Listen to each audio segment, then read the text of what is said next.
ఆయనకున్న ఇమ్మీడియట్ నాయకులు కార్యకర్తలు వస్తారు. కానీ మీరేం చేస్తారు? డబ్బు వెళ్దండి సార్. విశాఖపట్నంలో ఎన్నోసార్లు నేను చూసా వీడియోల్లో, చాలా మంది లేడీస్ మహిళలు వాళ్ళు డబ్బులు తీసుకుంటూ కనపడ్డాం. అంటే మాకు 200 ఇస్తామని చెప్పారండి, 300 ఇస్తామని చెప్పారండి. సార్ నేను ఓపెన్ గా మాట్లాడితే ఏ పొలిటికల్ పార్టీ కూడా తలలు ఎక్కడ పెట్టుకుంటారో మీరు ఒకసారి ఆలోచించుకోండి. ఇప్పుడు మీరు డబ్బుల విషయం మాట్లాడారు కాబట్టి నేను మాట్లాడమంటారా? ఏ ఇన్ఛార్జ్ ఎవరు ఎక్కడ ఏం చేస్తారో నేను చెప్పమంటారా? సరే మీరు కూడా పొలిటికల్ కాదు, మీరు కూడా ఎలక్షన్స్ నడిపారు అంటున్నారు కదా, మీ మనస్సాక్షి గుండెల మీద చేసుకుని చెప్పండి. మీరు డబ్బులు ఇవ్వలేదు ఎవరికి? మీరు వైసీపీ పంచలేదా? అరే అందరు పంచుతారు, నేను అదే కదా అంటున్నా. నేను అందరూ అంటున్నాను సార్, వైసీపీ ఇస్తుంది, టీడీపీ ఇస్తుంది, జనసేన ఇస్తుంది. ఇప్పుడు నేను పొలిటికల్ పార్టీ పెట్టినా ఇది కార్పొరేట్ యుగం. ఈ కార్పొరేట్ యుగంలో డబ్బులు ఇస్తేనే పని జరుగుతాయి, అది మీరు తెలుసుకోండి. మనం ఒకటి తప్పు మన వైపు, ఒకవేళ ఒకరు చూపిస్తున్నప్పుడు 4000 మన వైపు ఉంటాయి. మేము ఇవ్వము, మేము చెయ్యము అనడం అది కరెక్ట్ కాదండి. రాబోయే రోజుల్లో కార్పొరేట్ పాలిటిక్సే నడుస్తాయి. రాబోయే రోజుల్లో కార్పొరేట్ పాలిటిక్సే నడుస్తాయి. ఒక చొక్కా ఇప్పేసి ఆ రకంగా అతను ఎంత దారుణంగా ప్రవర్తించాడు సార్. ఒక కారు మీద ఎక్కి ఒక వ్యక్తి చొక్కా విప్పి అన్ని వందల వేల మందిలో ఆ రకంగా ప్రవర్తన. నేను ఆన్సర్ ఇస్తా దానికి నేను ఆన్సర్ ఇస్తా. ఆ వ్యక్తి అలా చేయడానికి కారణం ఎవరు? ఏ ధైర్యంతో చేశాడు ఆ వ్యక్తి? నేను చెప్పనా? ఒకవేళ ఈ వ్యక్తి చేయకుండా ఉండాలంటే, అతనికి భయం క్రియేట్ చేసి ఉండాలంటే, పవన్ కళ్యాణ్ గారు కారు మీద వెళ్ళినప్పుడు ఆయన మీద కేసు పెట్టి ఫైన్ వేసినంటే ఇంకొక వ్యక్తి చేసేవాడు కాదు. ఆ రోజు పోలీసు వాళ్ళు చేయకపోవడం వల్ల ఇంకొక కామన్ సిటిజన్ కి ధైర్యం వచ్చింది. ఎస్, వాళ్ళకే వేయలేదు ఫైన్, నాకేమేస్తారు, నేను కూడా వెళ్దాం. చేశాడు అదే పని. అదే ఒకసారి వాళ్ళకి వేసి ఉంటే భయపడేవాళ్ళు. ఎందుకంటే పవన్ కళ్యాణ్ ఫైన్ వేస్తారు, మాకు కూడా ఫైన్ వేస్తారు, మేము అలా చేయకూడదు అని తెలిసేది. మీరు నేర్పించారు, ప్రజలు నేర్చుకున్నారు. తప్పేముంది అందులో? ప్రొవోకేషన్ ఎవరు చేశారు? సురేష్ మాట్లాడండి సార్. చెప్పండి సార్. వర్మ గారు, బాలా గారు ప్రతిదానికి ఆన్సర్ చేయడానికి రెడీగా ఉన్నారు. సార్, ఇంత చదువుకున్న వ్యక్తి, ఒక వ్యక్తి మాట్లాడేంతసేపు కనీసం సహనంతో కూర్చోలేకపోతున్నాడు. అదే నా బాధ.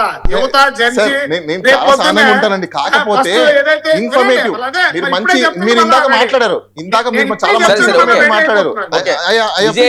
విజయ్ ఏంటి బెజవాడ హెచ్చరికలు ఏంటి? బోండా ఉమా గారు వర్సెస్ వైసీపీ మాజీలుని. విజయ్ విజయవాడలో మాట్లాడండి. విజయ్ వినిపిస్తుందా? ఇప్పుడు సార్ ఇలాగ ఆగండి సార్, బాలా గారు ప్లీజ్.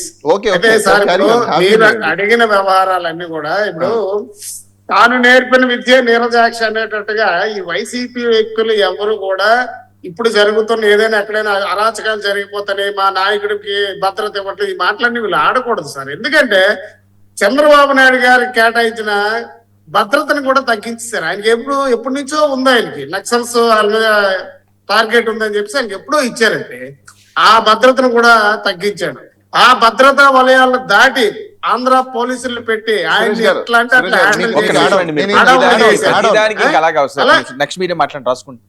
అలా ప్రతి ఒక్క అంశంలో కూడా వాళ్ళు చేయలేని వాళ్ళు చేసిన తప్పులన్నీ కూడా ఈ రోజు వైసీపీ కూటమి గవర్నమెంట్ చేస్తుందని ఆలోచన చేస్తే ఎలా అండి?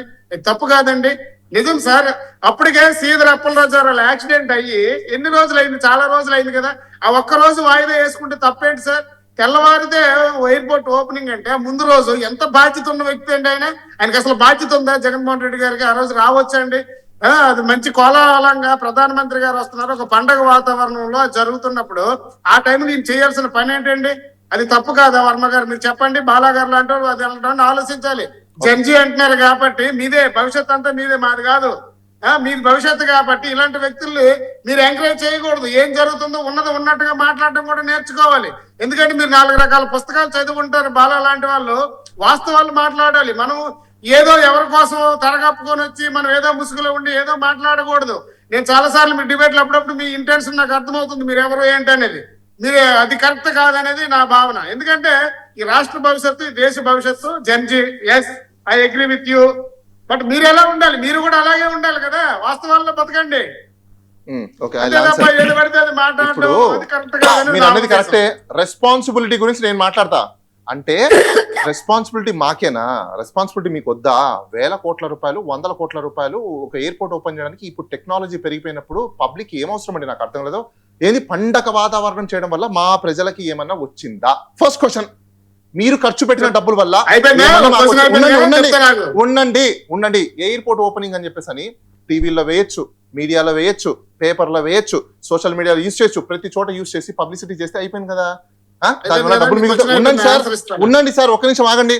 మీరు రెస్పాన్స్ అంటే మీ పబ్లిసిటీలు చేసుకోవడం కోసము, మీరు డబ్బాలు కొట్టుకోవడం కోసము ఓపెనింగ్ అనే పేర్లు చెప్పేసి సరే మా బాబు, డబ్బుల్ని- నువ్వు క్వశ్చన్ వేసావు, ఆన్సర్ చేయాలి కదా. ఆగండి దయచేసి క్వశ్చన్ మా వేసేటప్పుడు డబ్బుల్ని- ఆన్సర్ చేయాలి. మా డబ్బుల్ని, ఒక- మేము ఒక- కట్టిన ఒక- ట్యాక్స్ ఒక- డబ్బుల్ని మీరు నువ్వు ఇంకా క్వశ్చన్ వేసావు కదా, 70 నేను సంవత్సరాల ఆన్సర్ నుంచి చేస్తాను. కూడా 70 సంవత్సరాల నుంచి కూడా మీకోసము, మీ యొక్క పబ్లిసిటీల అరే బాబు, కోసము నువ్వు క్వశ్చన్ మీరు ఈ వేసావు. విధంగా బాలా, మీరు నువ్వు ఈ క్వశ్చన్ విధంగా వేసావు, ఖర్చు నేను పెట్టుకుంటూ ఆన్సర్ వస్తే చేస్తాను. ఆగండి సార్, ఖర్చు మరి పెట్టుకుంటూ క్వశ్చన్ వస్తే ఆన్సర్ చేస్తాను. ఎవరి డబ్బులు సరే సార్? సరే ఓకే అది ఇక్కడ ఎవరి డబ్బులు అవి?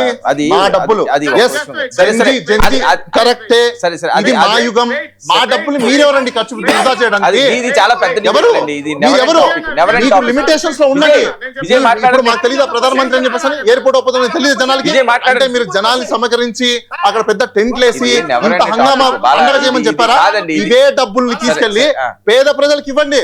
ఇదే డబ్బుల్ని తీసుకెళ్లి అక్కడ రైతులకు ఇవ్వండి. ఇది టాపిక్ ఇదే కాదండి. డబ్బుల్ని తీసుకెళ్లి సరే, సరే, వినండి. కావాల్సిన వాటిని బాలా పనుల వినాలండి. డెవలప్మెంట్ కి బాలా పెట్టండి. వినాలి, టైం వేస్ట్ చేయకండి. ఎందుకు ఇది ఇప్పుడు అలా నెవర్ ఎండ్ టాపిక్ ఇది. please. విజయ్ నేను అడుగుతున్నా ఒక simple question. ఆ. సార్, వేల కోట్లతో ఒక పెద్ద విమానాశ్రయం కట్టి ఆ విమానాశ్రయాన్ని ఓపెనింగ్ చేస్తూ ప్రధానమంత్రి నరేంద్ర మోడీ గారు, అట్లాగే చీఫ్ మినిస్టర్ గారు, డిప్యూటీ సీఎం గారు, ఇంతమంది డిగ్నిటరీస్ ఒక దానికి వస్తే దానికి అల్లూరి సీతారామరాజు గారి పేరు పెడితే సార్ ఆయనకు ఘన నివాళి అర్పించడానికి సార్ ఏ గిరిజన బిడ్డల కోసం అయితే ఆయన తన జీవితాన్ని త్యాగం చేశాడో, ఏ గిరిజనుల ఉన్నతి కోసం అయితే స్వాతంత్ర పోరాటం చేశాడో, ఏ గిరిజనుల కోసం అయితే ఆయన పాటుపడ్డాడో ఆ గిరిజనులతో హింసా నృత్యాన్ని మనం పెడితే ఆయనకు ఘన నివాళి అర్పిస్తే అది తప్ప సార్?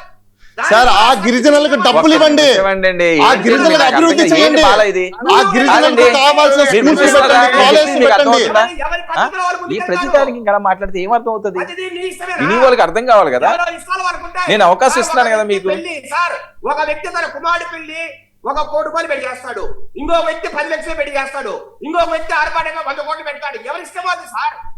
ఇక్కడ సార్ ఏదైనా ఒక పని చేసినప్పుడు దాన్ని ఎలా చేయాలి, దాని విధి విధాలు ఏంటని గవర్నమెంట్ డిసైడ్ చేస్తుంది.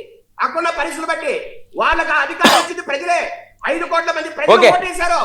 ఓటేసి అధికారం ఇచ్చారు రైట్ చంద్రబాబు నాయుడు గారికి. ఓకే సరే సింపుల్ గా సింపుల్ గా ప్రశ్న ఇప్పుడు సింపుల్ వాళ్ళు గా. చెప్పింది బాగుంది. ఓకే ఎవరి డబ్బులు వాళ్ళు ఖర్చు సరే ఇప్పుడు ఒక్క జగన్మోహన్ నిమిషం, రెడ్డి ఒక్క జగన్మోహన్ నిమిషం. రెడ్డి గారి టాపిక్ అదొద్దండి, అది అవ్వదు.